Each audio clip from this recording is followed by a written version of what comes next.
ہمارا موضوع بحث ہے نیولیتھک کلچر، یعنی پتھر کا نیا زمانہ۔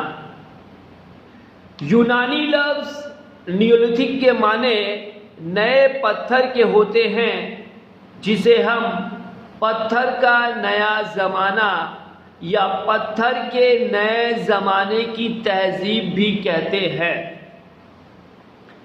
اب ہم کو یہ غور کرنا ہے کہ پتھر کے نئے زمانے کے خصوصیات کیا کیا تھے، تو سمجھنے کی آسانی کے لیے ہم نے اسے چند نکات میں منقسم کیا ہے۔ سب سے پہلے ہم پتھر کے نئے دور کے آلات و اوزار پر غور کرتے ہیں۔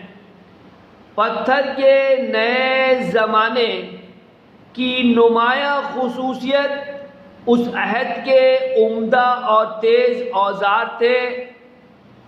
اس عہد کا ایک اہم اوزار سلٹ تھا۔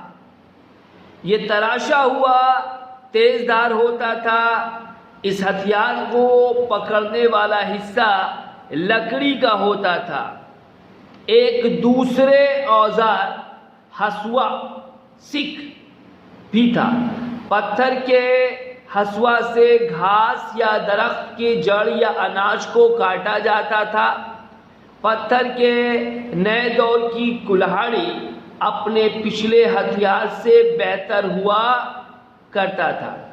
تو ہم کیا دیکھتے ہیں کہ اگر آلات و اوزار کا موازنہ ہم پتھر کے پرانے دور سے کریں تو پتھر کے نئے دور کے تمام آلات و اوزار اس زمانے سے قدرے بہتر ہوتے چلے گئے تھے، آرام دہ، ہلکے، اور ساتھ میں اب ان کے ہتھا بھی، ہینڈل بھی لگا ہوتا تھا۔ پھر ہم لوگ ایگریکلچر، دوسرا نکتہ، زراعت پر غور کرتے ہیں۔ پتھر کے نئے زمانے کے لوگ زراعت کے فن سے کچھ حد تک واقف ہو چکے تھے اور فصلوں کو اگانے کا طریقہ انہیں اب معلوم ہو چکا تھا۔ انہیں یہ علم ہوا کہ مٹی میں بیج ڈالنے سے پودے اگ آتے ہیں اور پھر اس طرح دوبارہ بیج حاصل کرنے کے بعد اسے زمین میں بو کر پودا اگایا جا سکتا ہے۔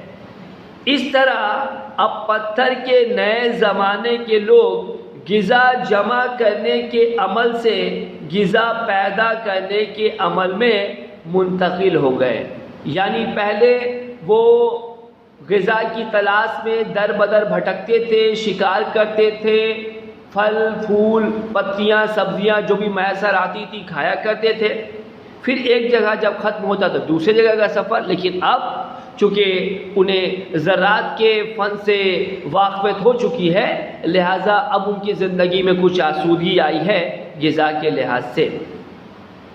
پھر آپ اگر رہائشی مقام کو نقطہ بنائیں تو کیا دیکھیں گے؟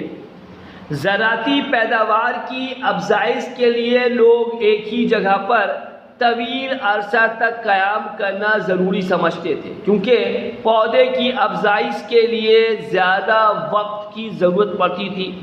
یعنی اس کی دیکھ ریکھ کرنا، پانی دینا، صاف صفائی کرنا، جانوروں پرندوں سے اس کی حفاظت کرنا، جب تک کہ پودے تیار نہ ہو جائے اس کی دیکھ بھال کرنا۔